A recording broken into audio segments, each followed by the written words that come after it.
Well, ladies and gentlemen, sorry for the slight delay in getting this video out, but as I said last week, the summer movie season, and well, basically the summer, has ended.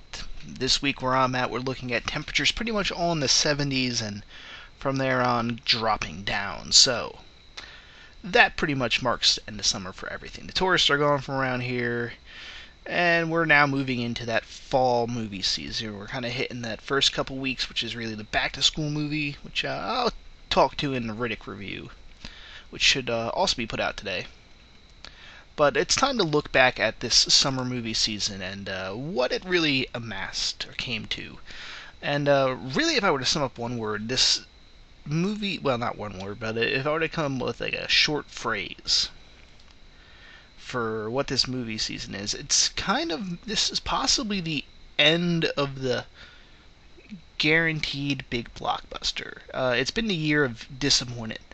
Now, overall revenues are actually pretty decent with the film industry, but a more solid analysis of this year's films is kind of needed. There's been a lot of movies that have been disappointing. I think this is the first time Hollywood is starting to realize that these big budget films aren't necessarily guaranteed to be the money winners they once were. I think the audiences have become extraordinarily prepared for it. And what they're now looking for is a concept, hopefully. That's not to say that good movies have, or that all movies that have been good have been getting great stuff, and there hasn't been bad movies that have succeeded. Oh, there are plenty of those. Don't worry. But this could be like the beginning of the end. I think this is really maybe at the time that I think the executives are going to really start looking. And again, we really don't know with a lot of these studios just how close of a profit margin they're running. But yeah, we'll get into a little bit of that later. Now, where the summer movie season begins, I'm going to probably say, I kind of give it as Iron Man 3 was the official start of the summer movie season. Oblivion was kind of the early precursor, so we'll go with Iron Man 3. Just give a quick recap of the movies at least I saw this summer. And we had Iron Man 3, which was a decent addition to the Iron Man franchise. I think what threw me off most of it was the Christmas thing. I know that's a Shane Black thing, and I probably in subsequent viewings I'll forget it came out in the summer and assume it came out around Christmas time. But I don't know. I think a lot of my negative stuff came from that. Although I agree. Although I will not back down on saying they messed up the Mandarin. They really could have done that better. But still, it was not a bad movie.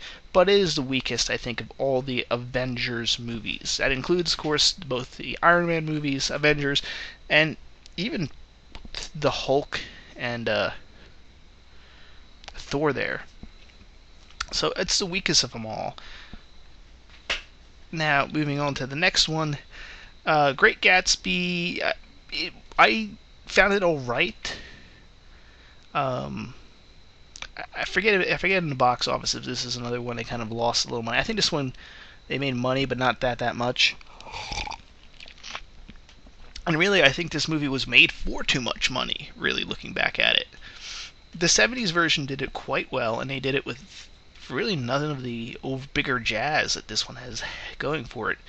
And frankly, actually, now that I just said that, that one was more of a, how should I put it?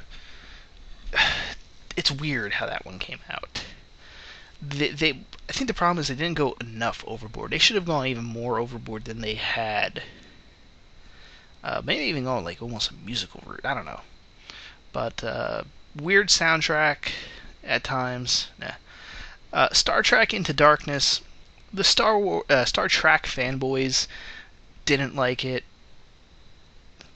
I think it'll grow on them with time. Just as, to some degree,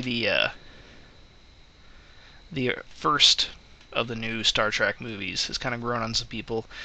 Characterization, I think, was really off a bit. I think they went into that weird Hollywood, let's overemphasize what popular traits people talk about from a character, and kind of with Kirk, made him too much of a rogue, I think. Way too much of a rogue, way too much of a hothead. That's really not what the Kirk character was. But still, overall, I enjoyed the movie. Cumberbatch was amazing in his role. I really liked him as Khan. I know some people want to complain about it, but it made sense. The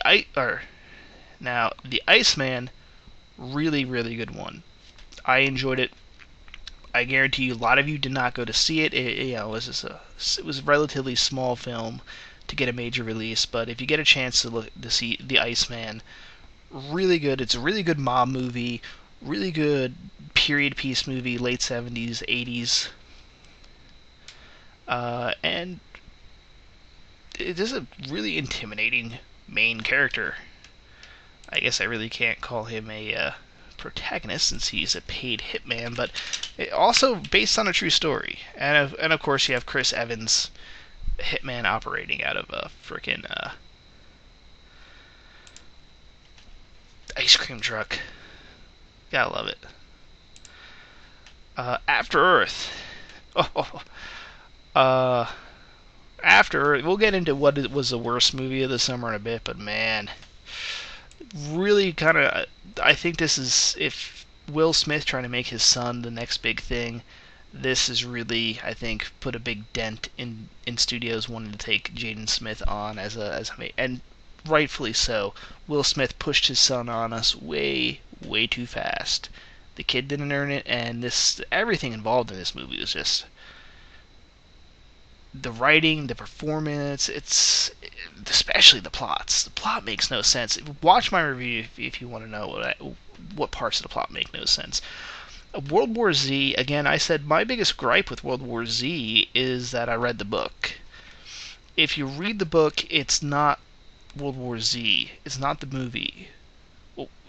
Outside of zombies, it has very little to do, and the only parts that actually are from the book, it kind of ruins. It kind of takes away. And to spoil a little bit, the Israeli scene. You know, again, spoilers for this particular part. It's not a super major spoiler, but Israel falls in the book, or Israel falls in this movie. In the book, that was kind of the point, that they were the only country to survive it because they did the prepared thing. That just kind of pisses me off as a fan, but to step back, and if I hadn't read the book, I probably would really. It's a decent put together film. It is a PG-13 zombie movie, but I think they went about it effectively. And it looks like we'll be seeing more. So, you know what? Maybe I have some hope then that if they're going to do another World War Z movie, because apparently this one really was successful. Surprisingly so. So, we'll see what happens maybe with the next one. It might be a little bit more faithful to the book, and if so, I'll give it kudos. Like I said, it wasn't a badly put together movie, and it was finally one that really looked at the large scale of a zombie apocalypse, that as like an event film, as in the event of the zombie apocalypse is front and center. And that's the thing that it does different in that subgenre. White House Down, moving on to, it wasn't that good. Not that good at all. Olympus had come out earlier in the spring, was a much more solid film, was R-rated, had better characters, had better acting, I couldn't believe I'm saying this, but was actually more believable. White House Down was really just Die Hard in the White House. Olympus Has Fallen surprisingly made more sense in how they took over the White House and everything else. It's just not very good. And then we come to The Lone Ranger, who, if you can get through 2.5 hours or 2 hours and 15 minutes worth of really, really bad film, you have that last 15 minutes, which is what you pay for. Last 15 minutes are great. Everything leading up to that is a shit, and that pretty much sums it up. Then, my God, glory has come to us in the form of Guillermo del Toro and Pacific Rim. Giant fucking robots beating giant monsters. I love this movie. I loved it. Enjoyed the hell out of it. I'll name it later when spoiler for the video. it's gonna be my summer movie of the year. I really liked it. I know some people didn't like it when they were talking, but yeah, some people complain about when they liked it only when it was robots fighting monsters, and I agree that was the best part of the movie. But I also enjoyed the character moments. I enjoyed the setup. It took its time with that.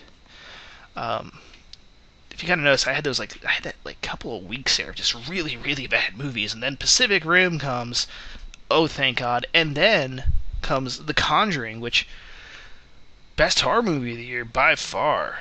This is a great classic horror movie. I think this is a future classic. Really, really well done. One of the few times I was very frightened in the theater. Again, if they had not spoiled that damn clapping scene in the trailer, that would have scared the shit out of me. I'm kind of so pissed off that scene was spoiled in the trailer because I did not know that was coming. That scene would have just like I would have probably like curled up in the seat like holy fuck. Unfortunately, it was spoiled in the trailer, but still, rest of the film really really great. Doesn't rely on the scares. In fact, there are points in the movie where they seem to purposely go, "You're expecting a jump scare. We're not going to do it. Oh, you're still waiting for it. Not going to happen. Not going to happen. Not going to happen." And then by the time you realize, wait a minute, I've just been staring at the dead fucking maid for the last. What the see? It works because you realize you've been looking at it for a couple seconds, and that gives you a much spookier feel. That's what gives you shivers sometimes. Is that the very subtle in the fact that how long has that been there? It's unnerving. And then we had the Wolverine, which was surprisingly good. One of the better X-Men installments, actually. I enjoyed it. Again, it had some problems, I guess, at the end with if you kind of really break it apart, and we'll see how it fits in with the next X-Men movie, Days of Future Past. But like I said, I liked it. It had a really great scene. That train fight was really, really well done. Following up with that, we come to Elysium, which was a very good, solid sci-fi movie. Very high concept. Again, you could break the plot down about how overpopulated stuff is, but it was a movie with a message. It was a movie that was using science fiction to talk about the modern world, and I can kind of buy it a bit. I think a lot of people didn't pick it up on that as much because it is written and directed by a South African director, and it is very much a commentary on South Africa or modern South Africa. So if you know that, you kind of start to excuse some of the plot, like how overpopulated the Earth is. Really, a lot of projections are really seeing that by about 2050, we're going to peak, and then after that, we'll have a population decline. So, yeah, we got that to look forward to. Kick-Ass 2, I will back a little bit down. The more I think back and look and have talked to other people and watched other reviews on Kick-Ass 2, and they do and after watching Kick-Ass, the first one again, certainly not as strong, but still an okay film. I still stand by that. It was decent enough. I will, re-looking back, it had been probably about a year since I had seen the first one, and yeah, the soundtrack wasn't as good, and those moments. The first one had a really lot of much better moments, but still, Kick-Ass 1 was a very solid entry, I think. Not a complete disappointment. And some people complain about a couple of things that were cut. What it is, Mark Millar, and sometimes his grimdarkiness, you cut it down, actually made for better. Kick-Ass, especially the films, are supposed to have a bit of a really good sense of humor to it. And the two things that I found out that they changed from the comics that some people are complaining about actually were some of the funnier stuff in there. The first one was apparently the dog they killed in the comics, because Mark Millar is grimdark, needs to be more grimdark. And, well, in this, they didn't, and they actually had it was a funny line by the motherfucker there. Yes, that's the character's name if you didn't see the movie. In that he says, they go, "We should kill the dog." He's like, mind you, just after they beat Jim Carrey brutally to death, they kind of go, "Should we kill the dog?" He goes, "No, we're not that evil. What the hell's wrong with you?" And juxtaposed with what they just did, that's a funny line. The way it was delivered, it was one of the things that really made me laugh in that film. And then the other was the attempted rape scene, which apparently in the comics, because the writer of the comics, Mark Millar, is just likes to pile the grimdark on top of the grimdark. You don't know what I mean. It's just basically he just makes things too dark to be even enjoyable sometimes, unless you're. It's kind of soft. I can get into a thing about Mark Millar, but basically, in the comics, they actually do a gang rape on the one character. And no, in this one they decide not to do it, but they had it just so he couldn't get up. He's couldn't get it up, but he's trying, and he eventually just kind of gives up and limps away. And the way the scene played out, it was actually one of the funnier scenes in the movie. And I think worked to that character a lot more. That this guy is trying to be a super villain, but he is so pathetic. And then we end with The World's End, which was a solid end to the film. Really well positioned. I didn't miss see This Is the End, which I think is actually going to be replaying in some theaters, which I heard was good. So there's kind of an apocalypse bookend with this summer. Solid enough film. I think more British than their other films. So not a bad ending. So I kind of already said what I thought was the best film. Best film of the summer, by far, is Pacific Rim. I think with time it might actually wind up in my top 10. I'm hesitant to add a new film into my top 10 films, only because you really, when you add something to your favorites, you need to know it's going to have staying power. Sometimes you see something and you like it for like a week or two, or maybe a month or two, but with time you're like, and sometimes films grow on you. But this one I think would be a strong contender. Can't wait for the DVD to come out. Now, runner-up honestly might be The Conjuring for me. And that's kind of a biggie, because normally if I'm going to pick favorite movie this summer, and then there's a runner-up, it's going to be another like superhero film or science fiction film, something along those. Normally a big spectacle film, not a very subtle horror film. It's just how good that film was. So we had two extremely strong entries. Now the big one, of course, what was the worst film in this season? It's like it's the anti 1982.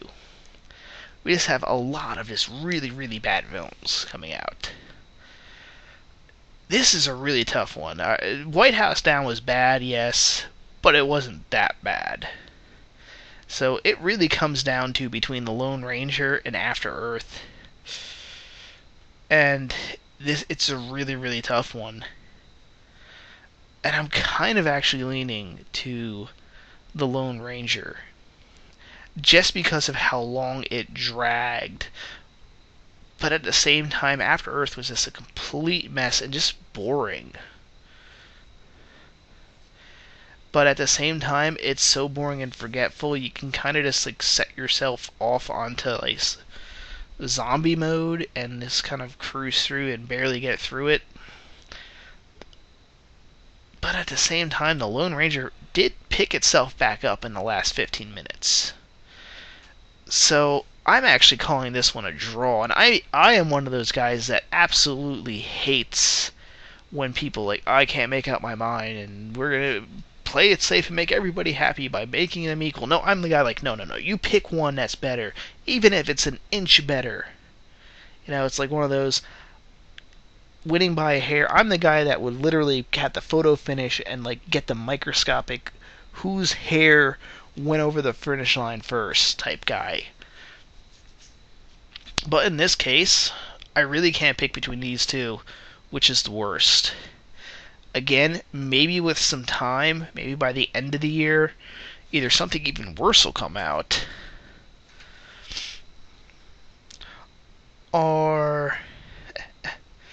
or maybe by then I'll actually get settled on which was this more wrong.